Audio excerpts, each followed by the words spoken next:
going to have a hang on to your hats. You'll see him coming in very fast and low now. I should hasten to add the might and power of the sharp end, the operational end of today's Royal Air Force.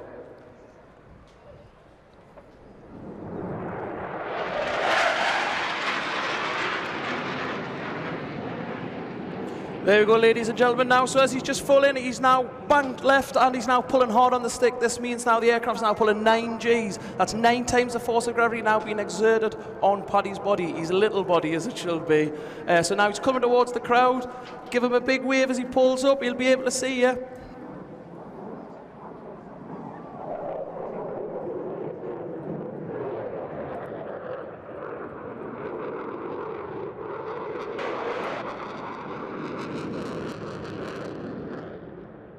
So there he goes as he pulls away. Good for us. The clouds come in, so now you can see the glow of those EJ200 engines roaring away. We're now burning half a ton of fuel a minute as we bring the aircraft back towards the crowd for another high-speed pass.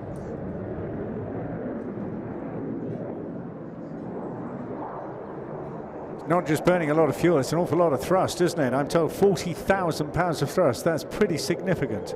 It is 40,000 pounds of thrust. This means the aircraft can go brakes off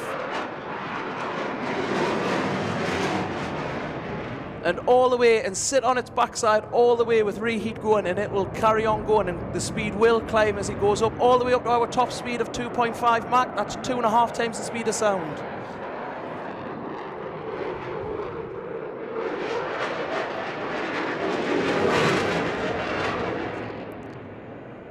And it gets up to that level of performance in a little over 2 minutes, which is a pretty phenomenal thing when you're on quick reaction alert, which is what they do every day, every hour of every day of every year, isn't that right? It is. So the whole Typhoon force, whether you're a pilot, an avionics engineer, a mechanical engineer, or an armourer, we have to do QRA. I have definitely done QRA. I've done my fair share of QRA, and when the bell goes off at 3 o'clock in the morning, we're out there scrambling that jet. 10 minutes we get that aircraft in the air airborne. Okay, well here he is now going through a lovely, well, I thought he was going to go through a complete slow roll there, but pushing away from us now on that knife edge balance there. Tricky manoeuvre, big jet this, don't forget it's really quite heavy. And that's what also makes it most spectacular. When you think about it, I was talking earlier today, the space, the small envelope that Paddy demonstrates this aircraft is one of the stunning aspects of this aircraft.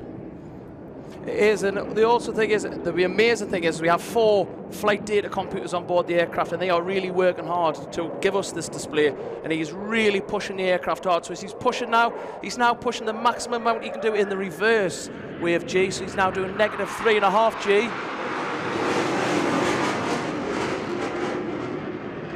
And as he lights the reheat up, that feeling only gets worse as the blood's forcing into his head, and we don't want him to red out. And there's no suppression. There's nothing you can do except train yourself to withstand that. There isn't, no. We can go positive, but we can't go negative. Yeah. So all the blood pooling in his head there, but now you get used to it. You guys, I've talked about Formula One levels of training in terms of fitness, certainly around the neck muscles as well, because of course it's all important. You've got to be able to move in the cockpit, arms and everything else.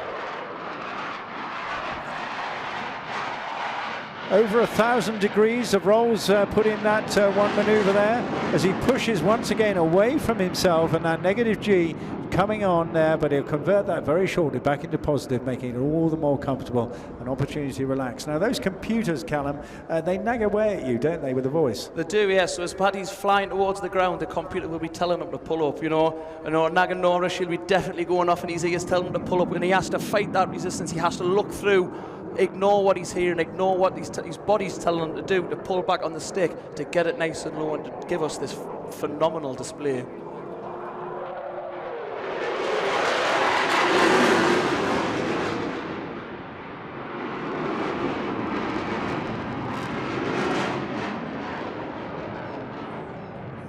Wonderful high-speed, high-looping big barrel roll there, and you saw the water vapor coming off the wings as the loading increases on the wings, then the sort of pressures that are exerted extraordinary, and that's when the water condenses over the top. It's a great sight for photographers out there.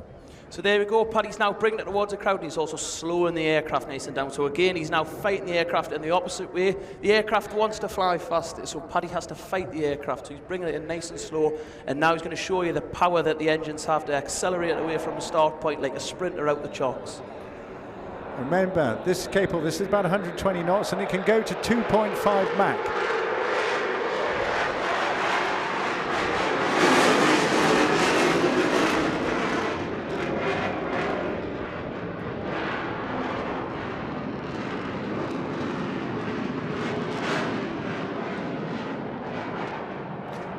Now those computer packs are doing all sorts of little aerodynamic things. Those canards, which is a fantastic design, they're twitching away, aren't they? Yeah, the aircraft is constantly trimming itself. It is constantly working to keep the aircraft level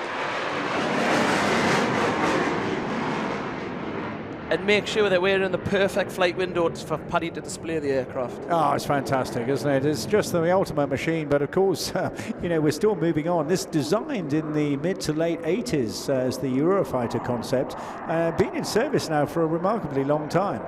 It has been in service for a remarkably long time, especially on 29 Squadron. We are the main training squadron for the RAF and for the RAF Typhoon pilots.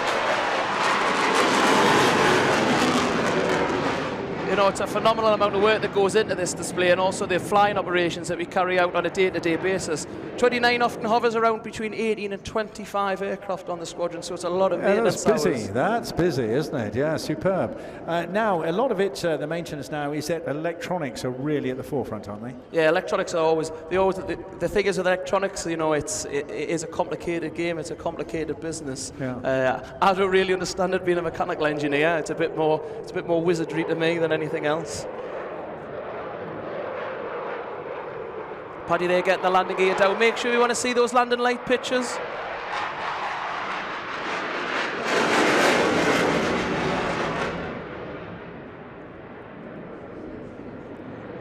As he accelerates away.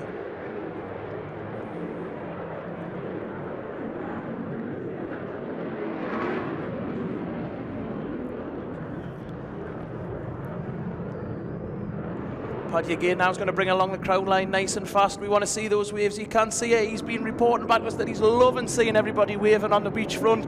So make sure you give him a wave as he flies past.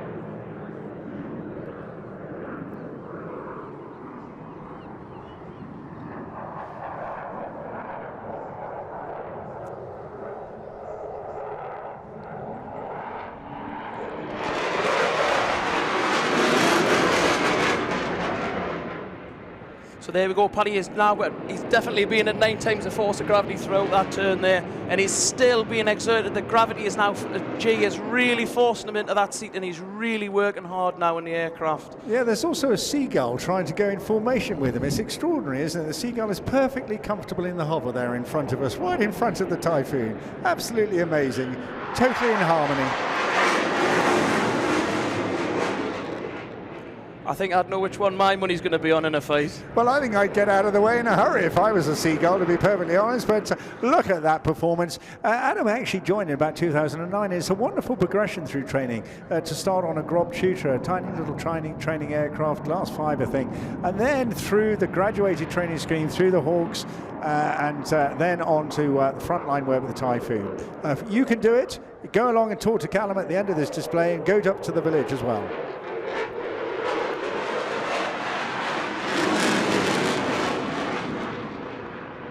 You know, speaking of Paddy, especially on the squad, you know, it's amazing to think that Paddy's from Northern Ireland. So it's not just people from, you know, England and Scotland and Wales that can join up. It's people from overseas as such as well. Well, it's truly international. You spend a lot of time training Qataris, don't you, up there as well? And of course, it's with the Germans and Italians, and it's a truly international aircraft.